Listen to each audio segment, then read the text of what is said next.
এক চিঠিতে তো জামাতের একেবারে নাক কান সব কাটা যাওয়ার দশা দেখছি। সরকারে ভাগও চায়, আবার লুকায় লুকায় চায়। মানে ওপেন দেখলাম আজকে একজন কমেন্ট করেছে জাহাঙ্গীরনগর বিশ্ববিদ্যালয়ের একজন প্রফেসর, যে দেখবেন কয়দিন পরে জামাত বলবে যে সকালবেলায় তারেক রহমান প্রধানমন্ত্রী, বিকালের বেলায় জামাতের শফিকুর রহমান প্রধানমন্ত্রী, এরকম প্রস্তাবও দিতে পারে। এটা ধরে ভাই ভাগবাটোয়ার নির্বাচন, ভাগবাটোয়ার সংগ্রাম, সংসদ।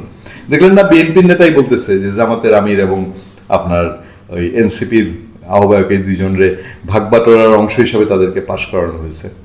আপনারা সবাই জানেন যে জামাতের আমিরের পররাষ্ট্র বিষয়ক উপদেষ্টা ডাক্তার মোহাম্মদ মাহমুদুল হাসান, এই মাহমুদুল হাসানের জামাত পররাষ্ট্রমন্ত্রীকে আনুষ্ঠানিক চিঠি দিয়ে বলছে জামাতের আমির, জামাতের বিরোধী দলীয় নেতার দপ্তর থেকে, যে তাকে মন্ত্রী পদমর্যাদার একজন পররাষ্ট্র মন্ত্রণালয়ে পদায়ন করা হোক, সেখানে একটা পোস্ট দিতে হবে এবং সেটা মন্ত্রী পদমর্যাদা, এতে নাকি জাতির বিরাট কিছু উদ্ধার হয়ে যাবে।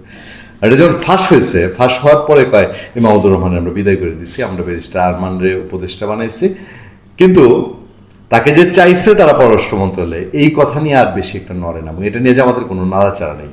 আর সরকার বোধহয় পাইছে জামাতকে বেকায় দেয়। তার আগে আপনাদেরকে একটু দেখাই, দেখেন এই মাহমুদুর রহমান সম্পর্কে আমাদের হাতে সবশেষ যে তথ্যগুলো আসছে। এক একটা ছবি দেখেন, এই ছবিতে প্রিমিয়াম পাস লিমিটেড, সেখানের পক্ষে managing director of the premium pass limited professor Mahmudul Hasan, PhD, meet with honourable chairman Sheikh Fazle Shams Parash of Bangladesh Awami Jubo League, Bangladesh Awami যুবলীগের সভাপতি ফজলে শাম পরশ, সভাপতি না তারা আহ্বায়ক বলে, যাই হোক, regarding research portal establishment in all area of government লেভেলে সব রিসার্চ পোর্টাল এস্টাবলিশ করার জন্য মাহমুদুল হাসান ফজলে নূর তাপসের সঙ্গে দেখা করছে, হাতে ফজলে নূর তাপসের যত্ন করে একটা ক্রেস্ট বানাইছে। দেখা করছে সে এই সাবেক ডেপুটি স্পিকার টুকু সাহেবের সাথে, দেখেন জেলে আছে ভদ্রলোকের সাথে কি খুশ মেজাজে। সামনে আবার মিঠাই মন্ডা আছে, মিঠাই মন্ডা নিয়ে বসে আছে এই মাহমুদুল হাসান। তিনি দেখা করেছে শেখ হাসিনার সাথে, তার ছবি আছে, শেখ হাসিনার সাথে তার ছবি, এবং তারপরে জামাতের আমিরকে ফুল দিয়ে নেয়ার ছবি। বাংলা ভিশন বলছে জামাত আমিরের পররাষ্ট্র উপদেষ্টা মাহমুদুল ছিলেন আওয়ামী লীগে, সেই আওয়ামী লীগে জামাতের এই লোক গুপ্ত ছিল নাকি এখন সুবিধাজনক পল্টি দিয়ে জামাতে এসছে আমি ঠিক জানি না। তবে বিষয়টা যে খুব সহজ না, এবং এই বিষয়ের পেছনে জল যে আরো অনেক দূর গড়াবে সেটা বোঝা যায়, কারণ সরকার তো এখন সুবিধাভাবে পেয়ে বসছে। খবর হলো বিরোধী দলের নেতার সেই চিঠি প্রকাশ করতে চায় সরকার।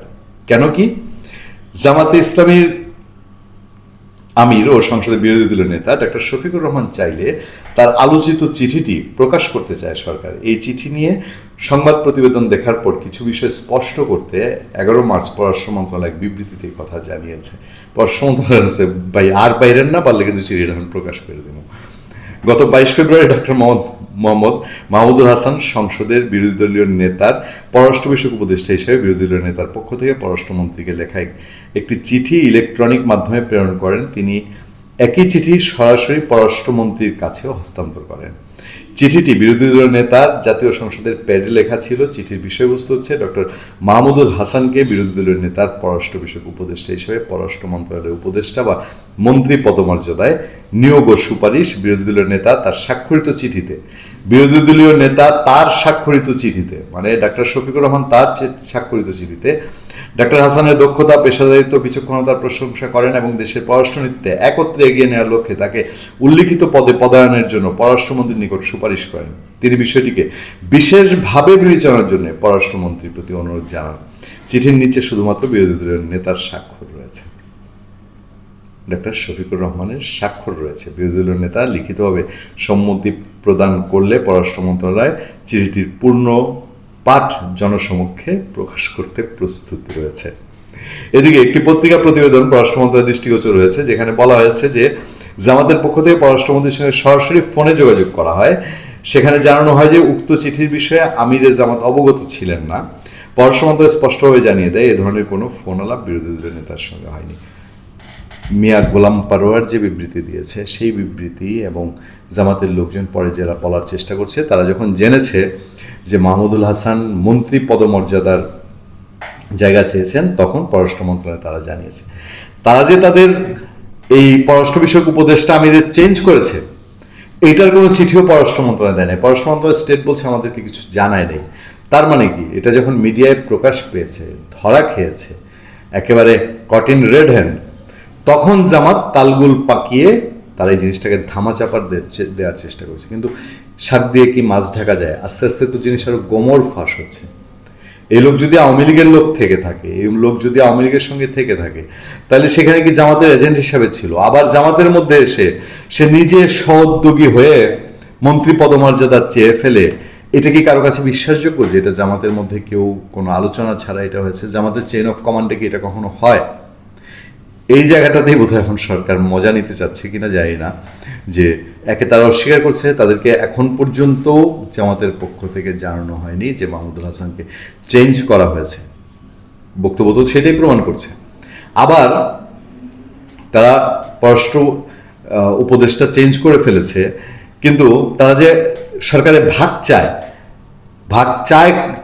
চাওয়ার তাদের ইচ্ছা আছে, এই জিনিসটা কিন্তু তারা এখন পর্যন্ত অস্বীকার করে কোনো বিবৃতি দেয়নি। মানে আগামী দিনে কি আমরা এই জামাতকে এই সরকারের মধ্যেই আবার ভাগিদার দেখব? ভালো থাকবেন, সুস্থ থাকবেন। আপনাদের সাথে আমি আতিকুর রহমান, পূর্ণিয়া।